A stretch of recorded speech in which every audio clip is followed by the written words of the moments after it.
Bom, gente, a nossa aula de hoje será sobre classe de palavras.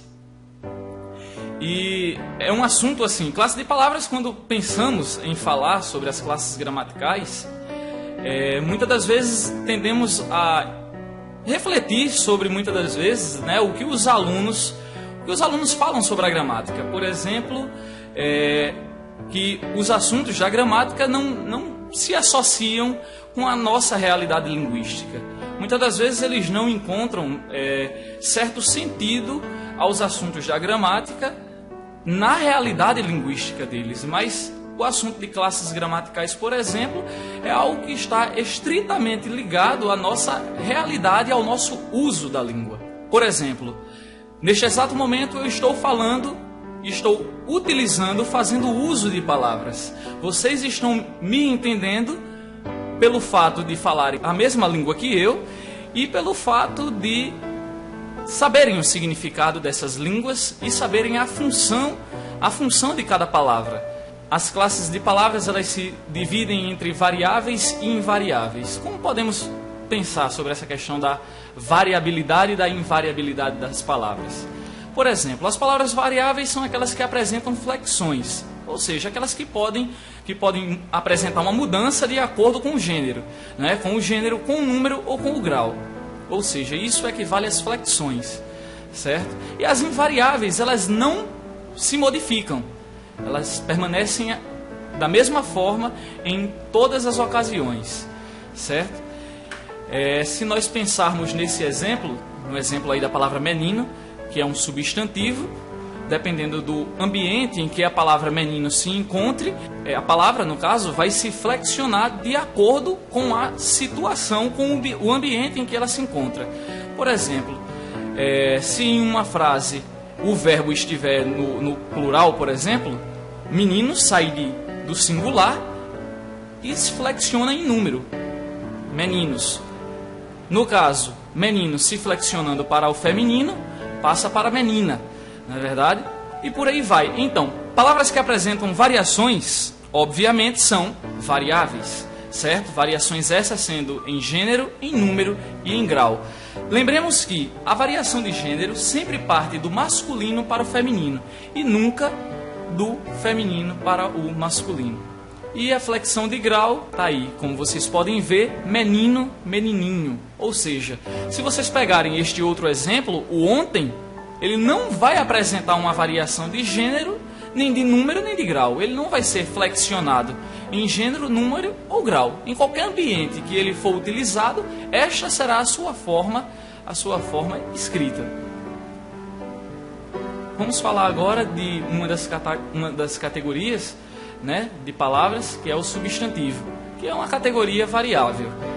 O substantivo é uma categoria gramatical responsável pela nomeação de seres reais ou imaginários. Essa classificação de substantivos se dá da seguinte forma: eles podem ser comum ou próprio, certo? Observando essa figura para aprendermos de forma mais satisfatória o que seria algo comum e próprio, por exemplo, o substantivo cadeira. Cadeira é um substantivo comum pelo fato que existem vários tipos de cadeiras. Como vocês podem ver, existe uma numeração aí de 1 a 12, certo? São cadeiras diferentes, porém todas se chamam cadeira. Então, o substantivo é comum quando ele é genérico. Quando ele trata de algo de forma geral, certo? Ou seja, quando ele é generalizador. Ou seja, o substantivo cadeira representa todos esses tipos de cadeira. Diferente do substantivo próprio, né, que ele individualiza, ele particulariza.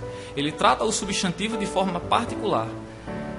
Eu tendo sempre a falar que o substantivo próprio, ele é direcionado, a sua utilização é direcionada a nomes registrados em cartórios, no caso, nomes de pessoas, nomes de cidades, nomes de empresas, nomes de lugares. Então, tudo isso são nomes próprios, ou seja, é particular. Ele particulariza o indivíduo, ele particulariza o ser a que eu me refiro, né? Diferente do substantivo comum. Uma outra classificação de substantivo seria entre simples e composto, né? O substantivo simples ele é formado por apenas um radical, e o substantivo composto ele é formado por dois radicais. Lembremos que um radical é a parte mais significante da palavra. Observando o exemplo aí, você tem a palavra beijo, não é? A palavra beija, não é? Beijo é composto por apenas um radical, ou seja, apenas uma palavra. Então é um substantivo simples. Flor, como vocês podem ver, também é um substantivo simples, por ser formado por apenas um radical. Mas esse substantivo abaixo, o beija-flor, é formado por dois radicais. Sendo formado por dois radicais, por duas palavras, torna-se um substantivo composto. Ou seja, existem dois substantivos particulares, né? O beijo, beija, e o flor, cada um com a sua significação própria, que juntando, não é? Juntando os dois, forma-se a palavra beija-flor, dando aí o surgimento de uma outra palavra. Observando também aí o exemplo, nós temos o guarda, né? Guarda, a palavra guarda, e temos a palavra roupa, não é? Cada uma com seus significados particulares. Juntando essas duas palavras, formamos uma outra, guarda-roupa. Lembrando que guarda e roupa são substantivos simples, formados por apenas um radical, e guarda-roupa, seguindo aí também a nova regra ortográfica, né? A duplicação do R, caiu o hífen, certo? Guarda-roupa, formando uma outra palavra e sendo um substantivo composto. Lembremos que os substantivos compostos não necessariamente devem apresentar o hífen, como vocês podem ver aí em guarda-roupa, que antes tinha hífen, e agora com a nova reforma ortográfica ocorreu a duplicação do R. Uma outra classificação é concreto versus abstrato. Esta é uma classificação que geralmente nós tendemos a criar certas confusões, porque principalmente no substantivo concreto. Porque o substantivo concreto, imaginamos que sempre é algo que nós podemos tocar. E não, o substantivo concreto é algo palpável, é algo concreto, como a palavra mesmo já diz, mas é algo também, um substantivo, o substantivo concreto, ele remete à imagem que nós criamos de algo. Para melhor entendermos, observem as imagens a seguir. Nós temos aí a imagem do lobisomem, a imagem de uma fada e a imagem de um Papai Noel. Esses seres, eles não existem no nosso mundo real. Porém, nós temos a imagem deles na nossa cabeça. Não é verdade? Na nossa imaginação. Ou seja, quando o ser existe concretamente, existe na nossa realidade, ele é um substantivo concreto. E quando nós temos a imagem desse ser, deste objeto, em nossa cabeça, idealizada em nossa cabeça, em nossa mente, esse substantivo também é concreto. Por exemplo, eu creio que nenhum de vocês viram Deus.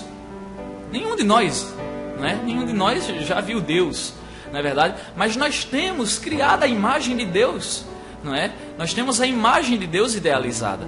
Então, pelo fato de ter esta imagem idealizada, esse substantivo é concreto.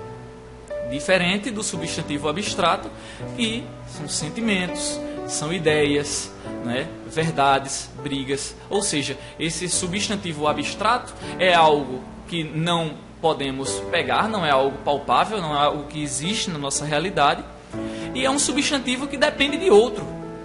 Não é verdade? É um substantivo que sempre depende de outro, que o seu significado sempre depende de uma lógica num todo. Na verdade, se você vê aí amor, verdade, não é? A verdade de João foi favorável no julgamento. Ou seja, verdade por si só, a verdade por si só não entrou no julgamento e simplesmente foi favorável. Ela por si só não foi favorável. O favorável partiu de João em ter dito esta verdade. Ou seja, o substantivo abstrato ele sempre depende de outro. Ou seja, a capacidade, o substantivo capacidade, depende de você para existir. O substantivo briga, ele depende de duas ou mais pessoas para existir. A ideia precisa de pessoas para existir. O amor precisa de mais de duas pessoas para existir. Ou apenas você, né? Quando você ama você mesmo, na verdade. Então, imaginemos, pensemos, né, isto do substantivo abstrato, né? Que o substantivo abstrato é basicamente isso, né? Ele vem para exprimir sentimentos, na verdade, ideias e tudo mais. Bom, pessoal, eu espero que vocês tenham gostado do vídeo, lembrando que o que foi exposto até então foi exposto de uma forma bastante simplificada, bastante sumária, singular, e estamos utilizando essa ferramenta para dinamizar as nossas aulas, e espero que vocês tenham gostado. E é isso aí, na tela da TV, no meio deste povo, a gente se vê no Zé Pires TV.